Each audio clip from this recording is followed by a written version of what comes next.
Bismillahirrahmanirrahim. Assalamualaikum warahmatullahi wabarakatuh. Bismillahirrahmanirrahim. Wassalatu wassalamu ala rasulillah Sayyidina Muhammad ibn Abdullah wa ala alihi wa ashabihi wa mawalah. La hawla wa la quwwata illa billah. Subhanaka la ilma lana illa ma 'allamtana innaka antal alimul hakim. Qala Allah ta'ala a'udzu billahi minasy syaithanir rajim. Subhanallazi asra bi 'abdihi lailan minal masjidil haram ilal masjidil aqsa alladzi barakna hawlahu linuriyahu min ayatina innahu huwas sami'ul basir. Shadaqallahul azim. Segala puji milik Allah Subhanahu wa taala, tidak henti-hentinya, tidak bosan-bosannya. Mari kita sama-sama selalu meningkatkan rasa syukur kita kepada Allah Subhanahu wa taala. Alhamdulillah, pada malam hari ini kita masih diberikan kesempatan kembali oleh Allah Subhanahu wa taala untuk bisa hadir di tempat yang sangat mulia ini. Insya Allah Bapak Ibu yang hadir malam hari ini akan mendapatkan kemuliaan dari Allah Subhanahu wa taala. Dan alhamdulillah malam hari ini kita masih dalam keadaan sehat walafiat. Mudah-mudahan kita semua selalu diberikan kesehatan oleh Allah, selalu diistiqomahkan oleh Allah di dalam melakukan ketaatan dan ibadah kita kepada Allah Subhanahu wa taala. Dan mudah-mudahan Allah memberikan kemudahan dalam setiap urusan kita, baik urusan dunia maupun urusan akhirat kita.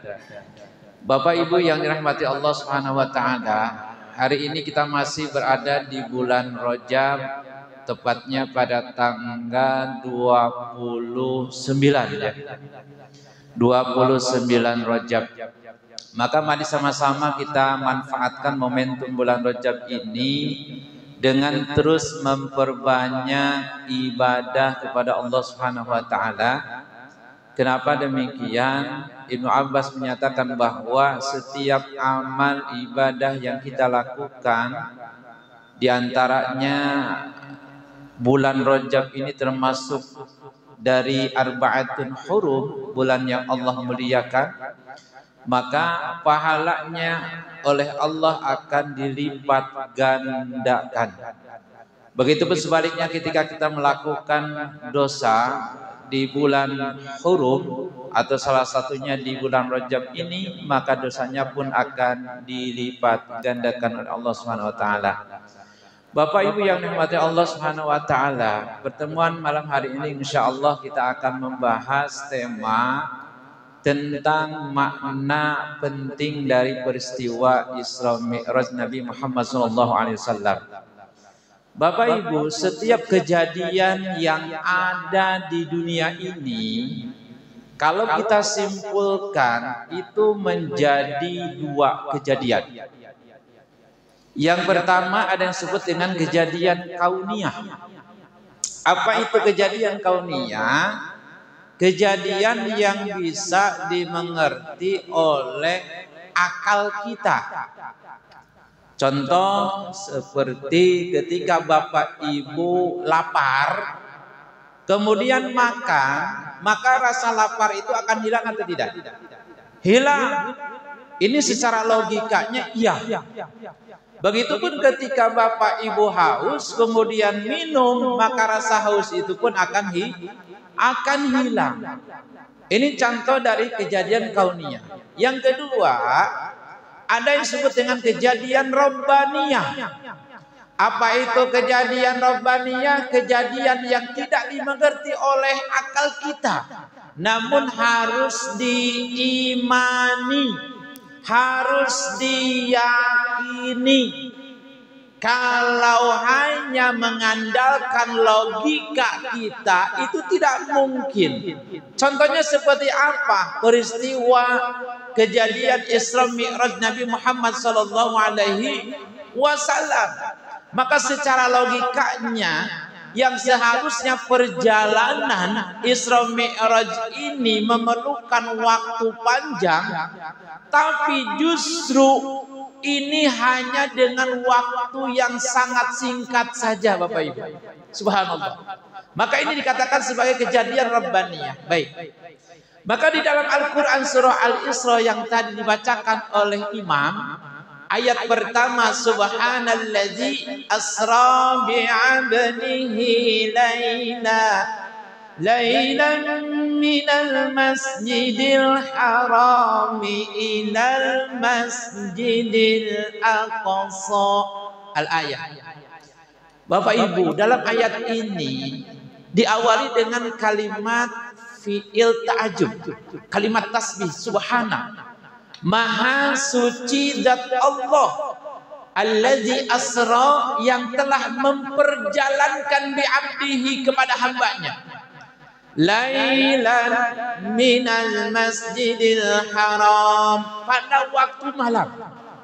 Kata ulama, Nabi melakukan perjalanan Isra Mi'rajnya itu berangkat sesudah waktunya, itu waktu Isya, pulang sebelum waktu subuh. Berarti ini memerlukan waktu yang sangat singkat, luar biasa.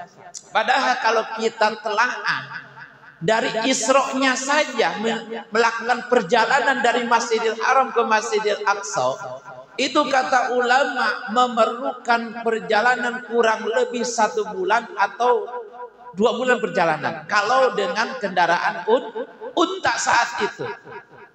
Itu kan perjalanan yang begitu panjang waktunya. Tapi saat itu Nabi ketika Isra Mi'raj itu waktunya sangat singkat. Maka secara logikanya memang tidak bisa dimengerti oleh akal kita. Namun harus diimani, harus diyakini bahwa betul Nabi telah melakukan perjalanan Isra Mi'raj, dan itu memang nyata, Bapak Ibu. Subhanallah. Baik, ada sebagian orang mengatakan bahwa Nabi ketika melakukan perjalanan Isra Mi'rajnya itu katanya hanya mimpi. Padahal Bapak Ibu, Nabi itu tidak mimpi, justru nyata. Memang benar Nabi nyata melakukan perjalanan Isra Mi'rajnya. Mari kita tengok ayatnya. Subhanalladzi asra. Di sini Nabi ternyata tidak berjalan sendiri, tapi ada yang memperjalankan. Siapa? Allah Subhanahu wa taala. Kalau Nabi berjalan sendiri dalam peristiwa Isra Mi'rajnya, maka tidak mungkin dengan memerlukan waktu yang sangat singkat. Justru logikanya dari Masjidil Haram ke Masjidil Aqsa itu kata ulama kurang lebih 1.500 km. Itu jaraknya dari Masjidil Haram ke Masjidil Aqsa. Itu kan jauh, Bapak Ibu. Subhanallah. Belum nanti Mi'rajnya ke Sidratul Muntaha, berarti waktunya panjang lagi. Karena ini kekuasaan Allah Subhanahu wa taala. Maka ayatnya lanjutan tadi, linuriyahu min ayatina, agar kami memperlihatkan tanda-tanda kebesaran kami, kata Allah. Subhanallah. Berarti Allah itu maha kuasa. Menurut manusia yang tidak mungkin, tapi bagi Allah itu sangat mungkin. Manusia mengatakan itu tidak mungkin, tapi bagi Allah sangat mungkin bagi Allah, Bapak Ibu. Subhanallah. Maka Nabi di sini tidak berjalan sendiri, tapi diperjalankan oleh Allah. Maka ayatnya asra. Kalau kata santri, ini kalimat fi'il muta'adi. Asra asal kata dari saro, artinya berjalan. Tapi ketika kalimatnya fi'il muta'adi, Nabi tidak berjalan sendiri, tapi ada yang memperjalankan. Nabi itu diperjalankan oleh Allah Subhanahu wa taala. Contoh, Bapak Ibu ketika ada keong, dia mau berjalan dari Tangerang ke Jakarta. Kalau keong ini dia berjalan sendiri, insya Allah tidak akan sampai ke Jakarta. Kenapa? Baru beberapa langkah saja nanti akan kelindes motor, kelindes mobil. Itu kalau dia berjalan sendiri. Bagaimana caranya? Ibu bapak naik mobil ke Jakarta. Sakuin itu keong di saku ibu bapak. Ketika bapak ibu sampai di Jakarta, maka keong pun pasti akan sampai di mana? Di Jakarta. Kenapa? Karena keong tidak berjalan sendiri, tapi ada yang membawa, ada yang memperjalankan. Begitupun Nabi Muhammad SAW dalam perjalanan Isra Mi'rajnya, Nabi tidak berjalan sendiri. Kalau secara logikanya tadi tidak mungkin Nabi melakukan perjalanan Isra Mi'rajnya kalau dia berjalan sendiri dengan waktu yang sangat singkat, itu tidak mungkin. Tapi di sini ada kuasa Allah Subhanahu wa taala. Baik. Tadi ada orang yang mengatakan bahwa Nabi melakukan perjalanan Isra Mi'raj itu hanya sekedar mimpi. Kita tengok ayatnya. Allazi asra bi abdih. Maha suci dan Allah yang telah memperjalankan hamba. Bapak Ibu, dalam tafsiran kalimat hamba, abdun, ini mencakup ruh dan jasad. Bukan hanya ruhnya saja, tapi kalimat abdun di sini mencakup ruh dan jasad. Berarti Nabi Muhammad ketika melakukan perjalanan Isra Mi'rajnya memang itu nyata, bukan sekedar mimpi. Maka pantas ketika Nabi menceritakan perjalanan Isra Mi'rajnya kepada orang-orang yang ada di Mekah saat itu, banyak orang yang tidak percaya. Bahkan umat Islam yang lemah iman pun mereka justru kembali murtad karena menganggap Nabi itu pembohong. Jabarahimakumullah, Masya Allah. Maka kejadian ini tidak bisa dimengerti oleh logika kita, tapi harus diimani. Bapak Ibu yang dirahmati Allah, apa makna penting dari peristiwa Isra Mi'raj ini? Kata Syekh Ali Muhammad Shalabi dalam kitab Sirah An-Nabawi juz 1 halaman 209. Minimalnya ada 4 makna peristiwa penting dalam perjalanan Isra Mi'raj ini. Pertama, kemuliaan dan keistimewaan yang dimiliki oleh Nabi Muhammad ini tidak dimiliki oleh para nabi terdahulu.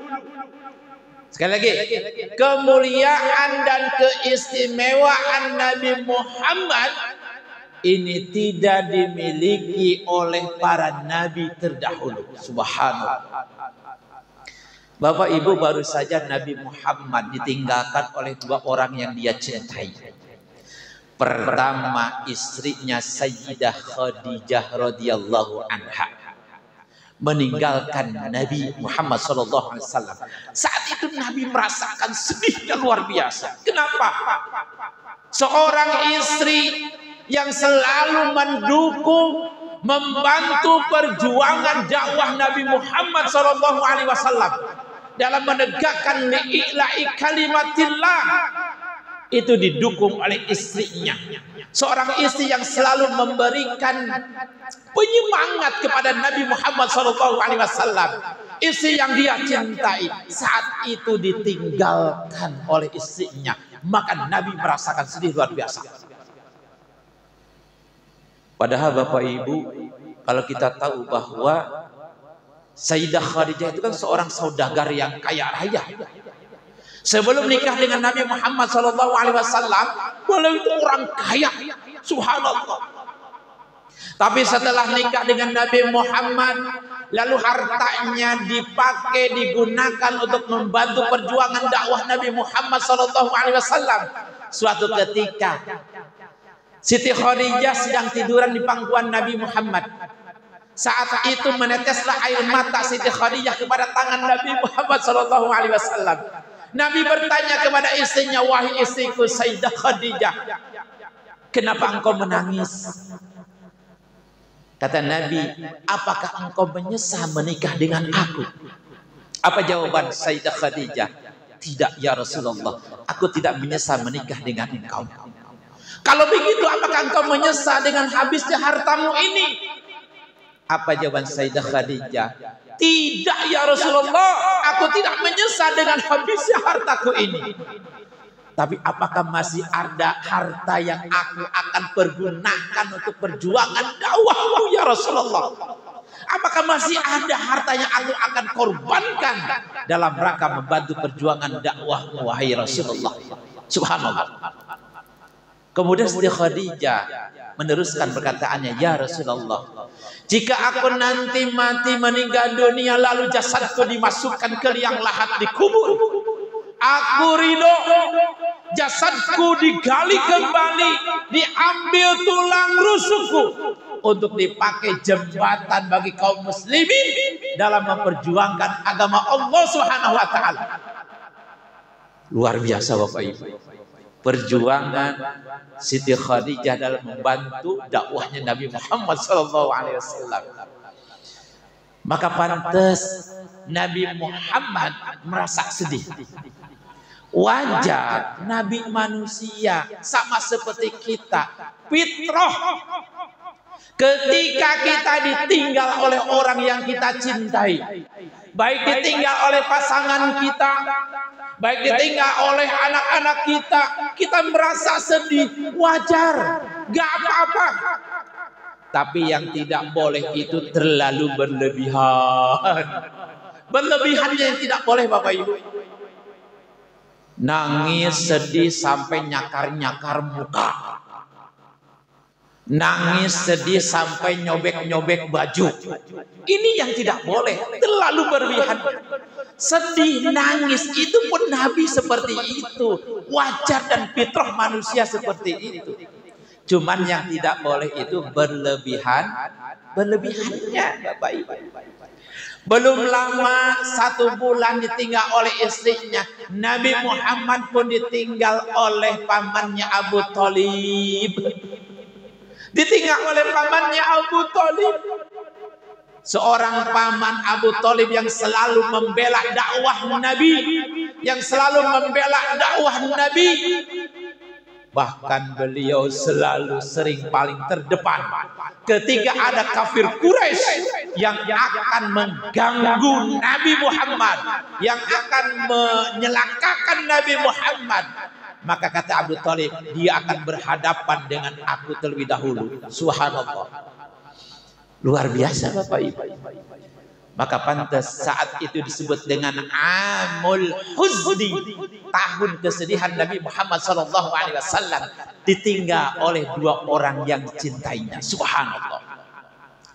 Bapak Ibu yang dirahmati Allah, Allah melihat kesedihan Nabi Muhammad.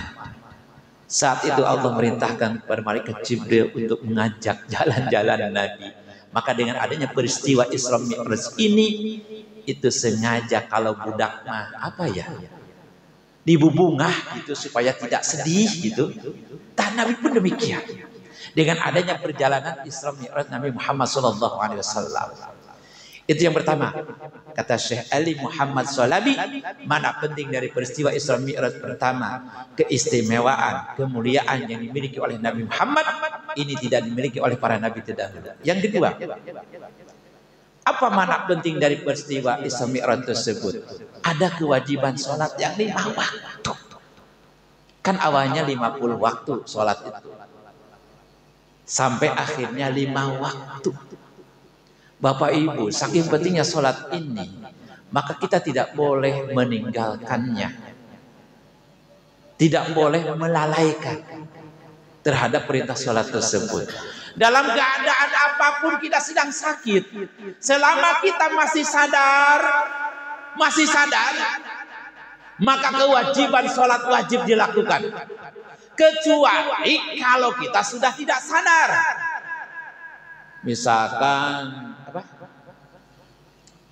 koma, itu kan tidak sadar kan, maka sudah tidak kewajiban. Tapi selama kita masih berakal, masih sadar, kewajiban sholat itu wajib dilakukan walaupun kita sedang sakit. Ini Bapak Ibu yang dirahmati Allah Subhanahu wa taala. Maka tidak boleh melalaikan, apalagi meninggalkan. Bapak Ibu, Nabi Muhammad ketika Isra Mi'raj diperlihatkan Manusia-manusia yang saat itu dia memukul kepalanya sendiri, diperlihatkan tuh dari gambaran Isra Mi'raj Nabi Muhammad tersebut. Ada orang yang memukul kepalanya sendiri sampai hancur. Setelah kepalanya hancur, lalu kembali lagi seperti semula. Dipukul lagi sampai hancur, balik lagi seperti semula. Seperti itu terus. Nabi bertanya kepada malaikat Jibril, "Ya Jibril, ini gambaran orang seperti apa?" Apa jawaban malaikat Jibril? "Wahai Muhammad, ini gambaran orang yang melalaikan sholat." Melalaikan sholat, bukan meninggalkan sholat, melalaikan sholat. Bisa jadi waktunya di akhir-akhir. Hati-hati Bapak Ibu. Kalau kita tidak ada uzur, jangan sholat di akhir-akhirkan. Usahakan di awal waktu. Usahakan. Sedang apapun kita kesibukannya apa saja, ketika mendengar suara adzan atau adzan sudah berkumandang Allahu Akbar, Allahu Akbar, usahakan tinggalkan dulu kesibukan kita sebentar saja. Gak usah lama-lama. 15 menit untuk sholat berjamaah di masjid.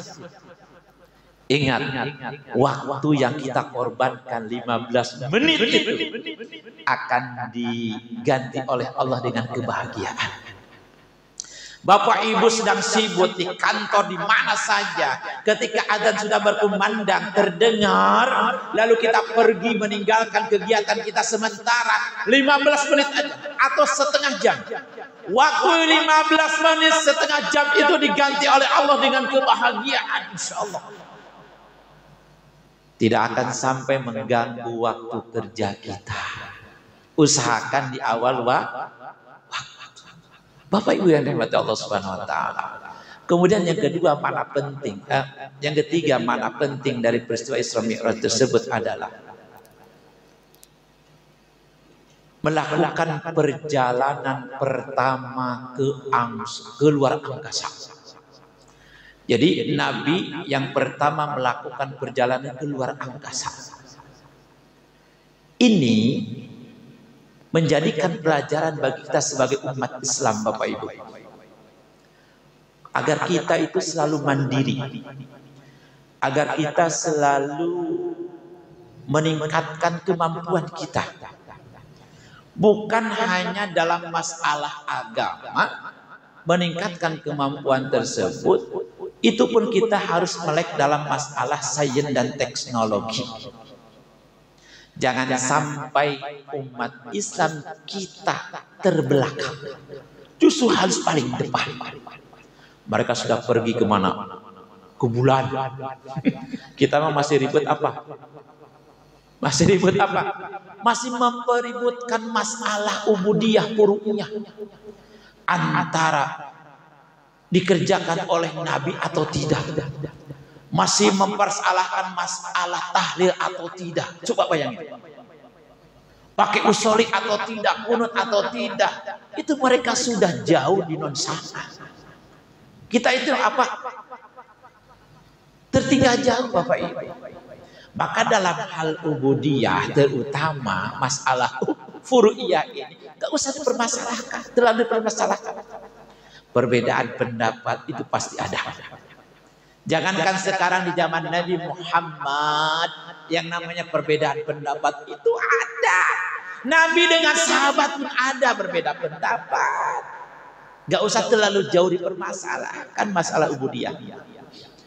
Selama agama kita sama, Nabi kita sama, kitab kita sama, Tuhan kita sama, maka itu saudara kita, Bapak Ibu, subhanallah.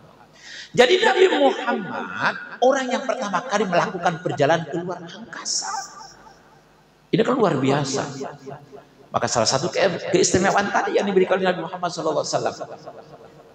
Bahkan ketika Nabi Mi'raj mau bertemu dengan Allah, malaikat Jibril itu tidak sampai apa menemani ketika bertemu dengan Allahnya. Itu izin kepada Nabi Muhammad. Kenapa? Karena malaikat Jibril tidak diizinkan untuk bertemu langsung dengan Allah, tapi Nabi Muhammad diizinkan langsung bertemu dengan Allah SWT untuk menerima perintah wahyu tadi sholat. Ini perlu keistimewaan luar biasa yang dimiliki oleh Nabi Muhammad SAW, Bapak Ibu. Subhanallah. Maka mari umat Islam itu harus melek, terutama dalam masalah sains dan teknologi. Jangan sampai tertinggal jauh. Masya Allah. Kalau kita melihat sejarah Bapak Ibu, banyak ilmuwan Muslim, mereka ahli. Banyak para ahli ilmuwan Muslim kita Bapak Ibu. Contohnya seperti Al-Haytami. Dia seorang ilmuwan Muslim, ahli dalam matematika, ahli dalam fisika. Al-Haytami. Kemudian Ibnu Sina, ahli dalam bidang kedokteran, dan beliau ahli dalam filsafat. Ibnu Sina mengarang buku namanya Al-Qanut fi At-Tib. Buku ini menjelaskan tentang kedokteran, ilmu kedokteran yang banyak dirujuk berabad-abad lamanya. Bukan hanya oleh umat Islam, tapi oleh orang-orang di luar Islam banyak merujuk pada bukunya Ibnu Sina. Beliau ahli di bidang filsafat dan kedokteran. Subhanallah. Al-Muqaddasi, dia ahli di bidang geografi. Al-Jazari, dia ahli pembuat robot. Itu ilmuwan Muslim. Al-Khawarizmi, beliau ilmuwan Muslim ahli dalam bidang astronomi. Coba yang itu ilmuwan Muslim Bapak Ibu. Subhanallah. Ternyata banyak ilmuwan Muslim, bahkan penemu. Cuman terkadang itu diklaim oleh mereka. Justru itu yang menemukannya. Para ahli-ahli itu adalah ilmuwan Muslim kita Bapak Ibu. Subhanallah. Bapak Ibu yang rahmati Allah Subhanahu wa taala. Kemudian ada Abbas Ibnu Finas. Beliau ahli dalam berbagai macam bidang. Subhanallah. Salah satunya beliau adalah penemu ilmu pembuat pesawat. Penemu ilmu pembuat pesawat itu Abbas Ibnu Firnas. Jadi bukan Pak Habibie. Ya, Pak Habibie hanya melanjutkan saja ilmunya. Yang pertama ternyata namanya ilmuwan Muslim, namanya Abbas Ibnu Firnas, penemu ilmu pembuat pesawat terbang. Subhanallah. Bapak Ibu yang dirahmati Allah Subhanahu wa taala. Kemudian yang terakhir, makna penting dari peristiwa Isra Mi'raj Nabi Muhammad SAW adalah membela perjuangan agama Allah. Dalam kisah Isra Mi'raj ini ada dua penyebutan tempat, yaitu dua masjid. Pertama Masjidil Haram, yang kedua Masjidil Aqsa. Ketika umat Islam pergi haji, pergi umroh, mereka datang ke mana? Ke Mekah, ke Masjidil Haram, tempat di mana umat Islam berkumpul untuk menunaikan ibadah haji dan umroh. Ada gak tempat selain Mekah, Madinah untuk orang pergi haji atau umroh? Atau misalkan ke India, ke Pakistan, ke Iran, ada gak? Gak. Kalau orang melakukan haji atau umroh perginya ke Iran, sebagaimana orang-orang Syiah membuat seperti Ka'bah di Iran. Orang-orang Syiah katanya mereka tidak pergi kemana kalau haji umroh. Itu aja di Iran. Kalau pergi haji umrohnya mereka ke Iran, kan tidak sah haji umrohnya. Maka harus kemana? Harus ke Mekah dan Madinah. Kemudian Masjidil Aqsa yang ada di Palestina. Kita harus bersyukur Bapak Ibu adanya saudara kita mereka yang ada di Palestina. Mereka yang berjuang mempertahankan, membela tanah kelahirannya. tanah leluhurnya. Supaya apa? Tidak direbut oleh Zionis Israel. Kita harus apa? Harus mendukung perjuangan dakwah mereka, Bapak Ibu. Dalam memperjuangkan apa? Supaya tidak direbut oleh Zionis Israel. Subhanallah. Mereka berjuangnya itu dengan nyawa. Sampai nyawanya meninggal dunia. Ditembak, dibom. Coba bayangin Bapak Ibu, subhanallah. Demi mempertahankan apa? Masjid Al-Aqsa. Kita umat Islam yang ada di Indonesia itu sudah terwakili. Karena kita pergi ke sana kan jauh, membantu jihad di sana kan tidak mungkin. Bagi mereka orang-orang Palestina memang jihad saat itu. Untuk apa? Membela, mempertahankan tanah leluhurnya, tanah kelahirannya. Bapak Ibu yang dirahmati Allah SWT. Maka kita harus cinta terhadap masjid. Kita harus cinta terhadap masjid. Bagaimana? Kita harus senang ketika berada di masjid. Lama-lama di masjid itu harus senang, nikmat. Jangan sampai baru duduk 5 menit sudah gelasak gelisik. Pengen keluar. Orang beriman ketika berada di masjid seperti apa? Ikan yang ada di air. Tapi orang munafik ketika berada di masjid seperti burung yang ada di dalam sang geger-begar. Pengen kemana? Pengen keluar. Subhanallah. Maka kita sebagai umat Islam yang cinta masjid, ayo tanamkan kecintaan kita terhadap masjid. Lama-lama di masjid justru akan menambah kenikmatan dalam ibadah kita, Bapak Ibu. Subhanallah. Apalagi nanti kita mau masuk bulan suci Ramadan. Dianjurkan untuk berbanyak iktikaf, terutama di 10 terakhir bulan suci Ramadan. Kan harus betah tinggal di masjid tuh. Orang iktikaf kan di masjid. Gak ada orang iktikaf di mana? Di mall. Di mall mah jajan, belanja. Itikaf itu di masjid, maka harus betah di masjid. Maka alhamdulillah tuh masjid kita itu ada AC. Ini memberikan pelayanan kepada jemaah bagus. Karena Bapak Ibu subhanallah, kalau masjid sekarang belum ada AC-nya, apalagi kipas kagak ada, apalagi AC kagak ada, itu gerahnya luar biasa kalau sedang sholat. Aduh, kehusuan itu terganggu Bapak Ibu dengan gerahnya ini, subhanallah. Tapi kalau ada AC, adem, alhamdulillah menambah kehusuan di dalam sholat. Maka maaf, terkadang ada begini pengurus. Habis sholat zuhur, selesai dimatiin. Jangan dulu. Biarkan dulu menunggu orang mau sholat. Supaya apa? Mereka adem nyaman sholatnya dengan adanya AC. Jangan langsung dimatiin dulu. Kasih waktu sampai jam 1 misalkan. Baru matikan AC-nya. Tapi selama masih ada orang sedang sholat ibadah di dalam, jangan dulu matiin AC-nya, biarkan saja. Kan yang membayar listriknya bukan uang pribadi Bapak. Jemaah semua. Ini kadang subhanallah, ada aja pengurus begitu. Langsung mati. Orang masih pada sholat. Justru mereka dari luar pengen masuk ke dalam, sholat di dalam untuk merasakan kenyamanan dalam ibadah.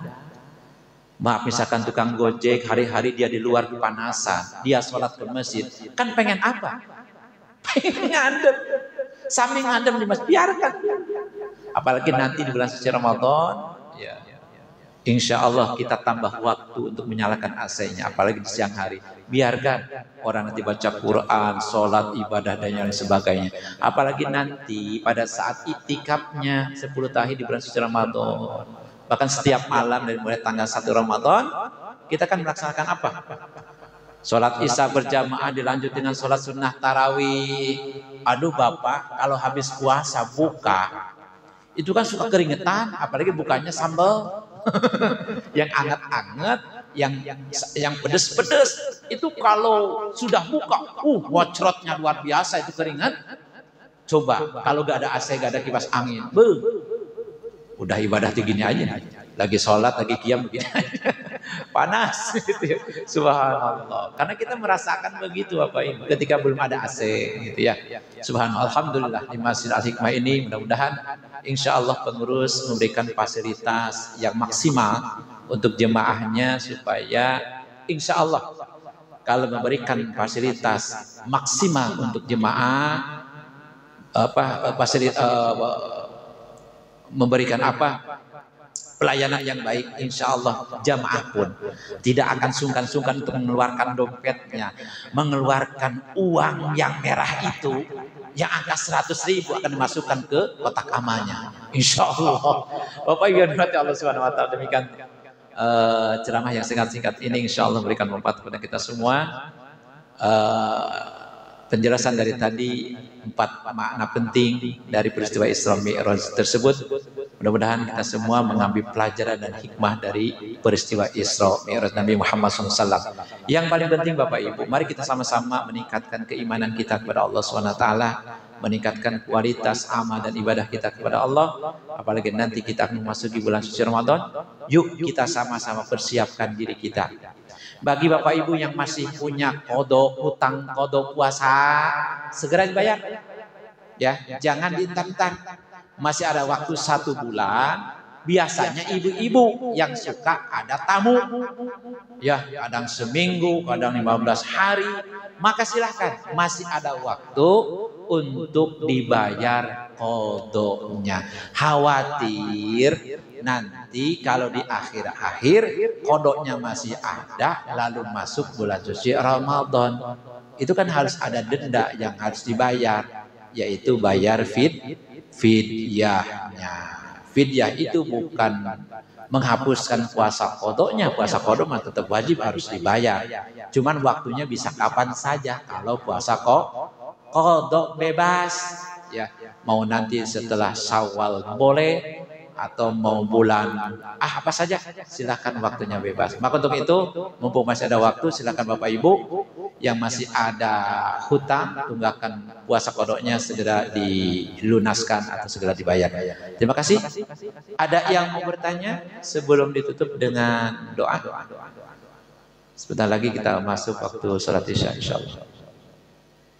Bangga, silakan.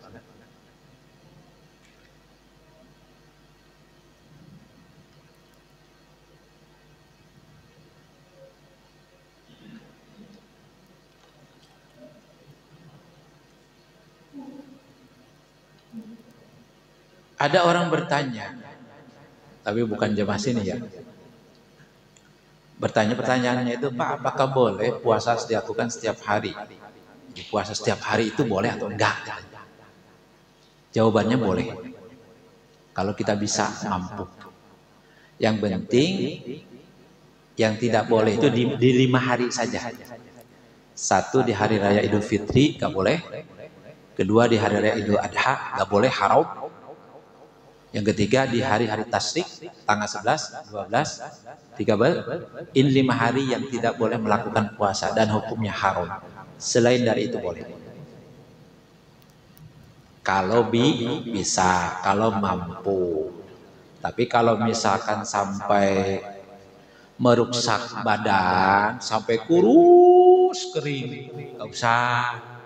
Mendingan ngambil kesunahan Senin Kemisnya, silahkan seperti itu. Ada pertanyaan? Bangga, Pak.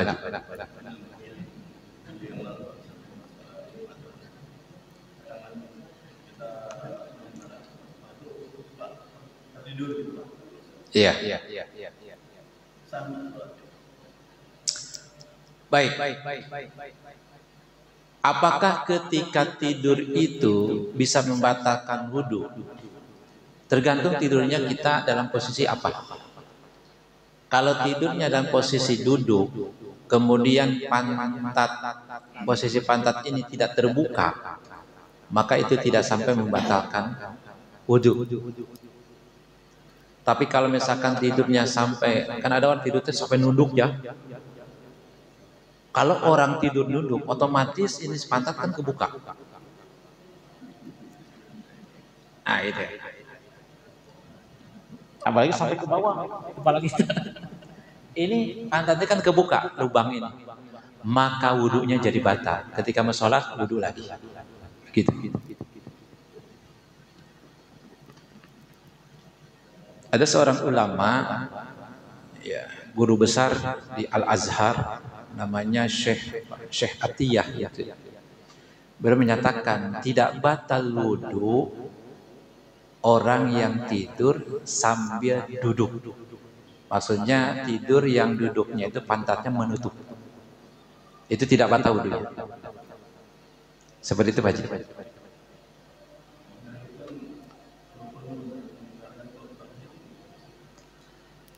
Seharusnya memang harus didengarkan. Jadi bagi makmum atau jemaah wajib mendengarkan khutbahnya. Ya.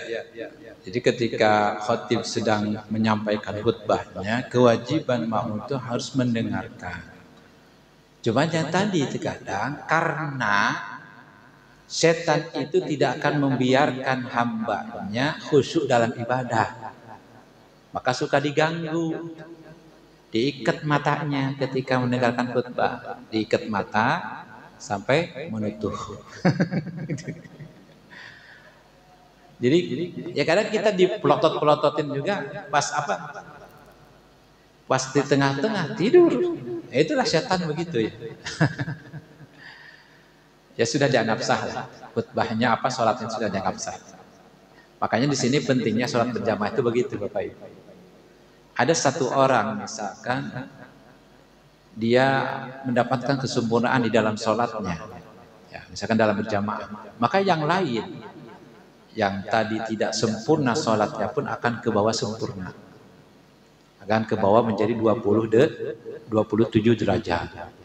Jadi pentingnya berjamaah itu begitu Pak. Ya. Maka insya Allah itu sudah dianggap sah sholat Jumatnya. Ada lagi?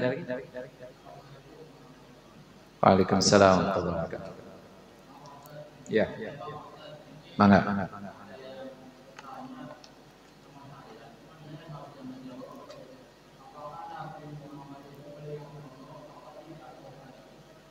Baik. Pada saat Nabi Mi'raj bertemu dengan Allah, apakah Nabi langsung melihat zat Allahnya atau tidak? Banyak ulama menyatakan Nabi bisa langsung melihat bertemu dengan zat Allah. Selain Nabi Muhammad gak ada. Nabi Musa, beliau pengen meningkatkan keimanannya dengan cara langsung pengen melihat Allah. Kata Allah, wahai Musa, kamu gak akan bisa, gak akan kuat. Jadi Nabi Musa ini kekeh pengen melihat langsung dengan zat Allah. Tapi kata gak bisa, gak akan kuat. Baru cahayanya saja, itu Nabi Musa langsung pingsan. Tapi Nabi Muhammad, kata ulama, yang orang yang pertama dan memang tidak ada selain Nabi Muhammad yang langsung bisa bertemu, melihat langsung zat Allah. Itu Nabi Muhammad. Pada saat peristiwa tadi, Isra Mi'raj. Seperti itu Pak. Jadi Nabi Muhammad itu langsung bertemu melihat zat Allah. Terima kasih, semoga bisa terjawab pertanyaannya. Waktu sudah menunjukkan waktu Isya. Mari kita sama-sama tutup dengan doa kifaratul majlis. Subhanakallahumma bihamdika asyhadu an la ilaha illa anta astaghfiruka wa atubu ilaik. Wassalamualaikum warahmatullahi wabarakatuh.